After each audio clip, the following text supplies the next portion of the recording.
Bonjour, bienvenue dans ce tutoriel Savage Worlds. Aujourd'hui nous allons parler des combats. Un combat est découpé en rounds de 6 secondes. Chaque round, les joueurs agissent à tour de rôle. L'ordre des tours est déterminé par leur initiative. Un PJ peut se déplacer et effectuer des actions à son tour. Et il y a deux façons de combattre, au contact et à distance. Pour déterminer l'initiative, vous avez besoin d'un jeu de 54 cartes de poker avec 2 jokers. Chaque joueur tire une carte. Certains atouts en donnent plus. Le MJ tire aussi une carte pour ses PNJ. Une carte par groupe ou une carte par PNJ Joker, cela dépend comment il gère les adversaires. Tirer un Joker donne un bonus de plus 2 à tous les jets. Et enfin, on mélange le paquet à la fin du round si un Joker est tiré. Par exemple, Eric, Fred et Vanessa tirent chacun une carte dans le paquet et obtiennent respectivement 3 de cœur, 10 de pique et dame de carreau. Le MJ tire une carte pour le Kraken géant qui est en train de les attaquer et il obtient une dame de trèfle. En cas d'égalité, la puissance des cartes décroît comme au poker, pique, cœur, carreau, trèfle. On obtient donc l'ordre des tours suivants, Vanessa, le MJ avec le Kraken, Fred et Eric. À son tour, le joueur peut entreprendre plusieurs types d'actions. Il y a les actions gratuites et les actions normales, qu'on appelle actions simplement. Les actions gratuites, ce sont par exemple se déplacer, parler, lâcher une arme, se jeter à terre. Les actions normales sont par exemple attaquer, courir, lancer un sort, crocheter une porte. Un PJ ne peut pas faire 2 fois la même action au cours de son tour. Donc il est possible par exemple de crocheter une porte et d'attaquer, mais on ne peut pas attaquer 2 fois avec son épée. Les atouts permettent toutefois de contourner cette règle. Un PJ peut faire autant d'actions qu'il le désire, mais il subira des malus d'actions multiples à tous ses jets de son tour. Concernant les attaques de contact. Attaquer au contact, que ce soit à main nue ou avec une arme blanche, c'est un jet de compétence combat contre la parade de l'adversaire. Si le jet est supérieur ou égal à la parade, l'adversaire est touché. On détermine alors les dégâts. Si le jet obtient en plus une relance, c'est-à-dire une marge de 4, le joueur ajoute 1 des 6 à son jet de dégâts. Pour les attaques à distance, c'est à peu près le même principe. La compétence tir ou lancer est utilisée contre une difficulté de base de 4. Selon la portée de l'arme, ce test subit des malus. Si c'est une portée longue, ce sera moins 4. Si c'est une portée moyenne, ce sera moins 2. À portée courte, il n'y a pas de malus. La couverture de l'adversaire inflige aussi des malus, s'il est derrière un arbre, un mur, couché. Si le jet obtient une relance, c'est-à-dire une marge de 4, le joueur ajoute 1 des 6 à son jet de dégâts. À son tour, le PJ peut se déplacer. Chaque PJ possède une allure, qui est comptée en case de 2 mètres. Si le PJ se déplace jusqu'à son allure, c'est une action gratuite. Si le PJ court, c'est une action normale, et il ajoute 1 des 6 cases à son déplacement. Se mettre à terre est gratuit. Se relever coûte 2 cases de déplacement. Et sauter est une action.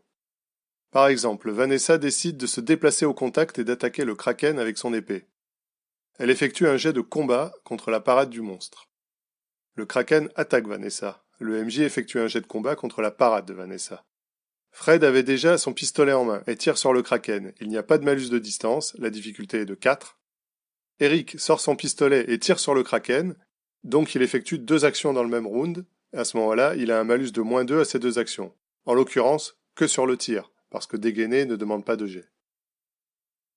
Comme précisé, un PJ ne peut pas effectuer 2 fois la même action au cours de son tour. Mais il y a des exceptions. Si le PJ possède une arme dans chaque main, je vous renvoie aux atouts combat à 2 armes et ambidextre à ce propos. Si le PJ possède l'atout frénésie, qui permet de faire 2 attaques en un seul jet de dés. Si le PJ effectue une attaque rapide, qui permet d'attaquer 3 fois au contact et 6 fois à distance. Et enfin, la règle générale, c'est, pour chaque action supplémentaire, on a un malus de moins 2. Donc faire 2 actions impose un malus de moins 2 aux 2 jets, faire 3 actions impose un malus de moins 4 aux 3 jets, etc. Les combats ne s'effectuent jamais sur un plateau vide, plat et sans aspérité.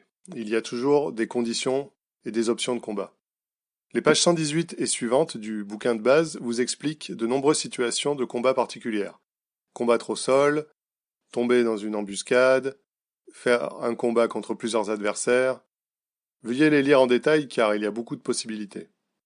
La plus connue est l'attaque totale, qui permet de bénéficier d'un bonus de +2 au jet de combat et de dégâts au détriment de sa parade. L'attaque rapide permet de faire 3 attaques au contact avec la même arme, ou 6 fois à distance, au détriment de la parade. L'empoignade permet de saisir un adversaire dans une manœuvre de lutte, etc. Il y a plein d'autres options. Si un personnage touche son adversaire, que ce soit au contact ou à distance, il lance les dégâts de son arme. Une arme de contact est plafonnée par la force du personnage. Ainsi, une épée longue à force plus D8 fera 2d6 si le PJ possède seulement D6 en force. S'il a D4, ça fera seulement 2d4. Une arme à distance, que ce soit un arc, un semi-auto ou un blaster, fera typiquement 2d6 de dégâts, 2d6 plus 1, 2d8 pour les plus lourds. On lance les dés, on relance les as, c'est-à-dire le maximum sur un dé, et on additionne. Une fois la somme des dégâts calculée, on détermine les blessures infligées sur l'adversaire. On compare cette valeur à la résistance de l'adversaire. Si les dégâts sont supérieurs ou égaux, l'adversaire est secoué. Si les dégâts sont supérieurs de 4 ou plus, une blessure est infligée en plus de l'état secoué. On ajoute une blessure pour chaque tranche de 4. Vanessa touche le kraken avec son épée courte. Elle lance 2d6 et obtient 6 et 4. Elle relance donc le 6 et obtient 3. La somme des dégâts sera donc de 13. Le kraken possède une résistance de 12. Il est donc secoué, mais il n'est pas blessé, car il aurait fallu atteindre 16. J'explique un peu plus en détail l'état secoué, car c'est une spécificité Savage Worlds. L'état secoué est en quelque sorte une demi-blessure. Si un adversaire est secoué par des dégâts, alors qu'il l'était déjà, il encaisse en plus une blessure. Un personnage secoué ne peut pas agir à moins qu'il se dessecoue avec un jet d'âme. On continue le combat, c'est au tour de Fred. Il tire sur le kraken et le touche. Il lance les dégâts et obtient 12, juste la résistance du kraken. Le kraken est donc à nouveau secoué. Le kraken reste secoué et il subit une blessure. Eric tire et touche le kraken. Il fait 11 de dégâts, en dessous de la résistance. Il n'inflige donc aucune blessure. Nouveau round de combat. On tire à nouveau les initiatives. Le kraken agit en premier. Le kraken est secoué. Il doit d'abord se dessecouer avec un jet d'âme. Il réussit le jet avec une relance. Il n'est donc plus secoué et il peut agir tout de suite. Sans la relance, le kraken n'était plus secoué, mais il n'aurait pas pu agir avant le round prochain. Un résumé des secoués et des blessures. Un nouveau secoué sur un adversaire secoué ajoute une blessure.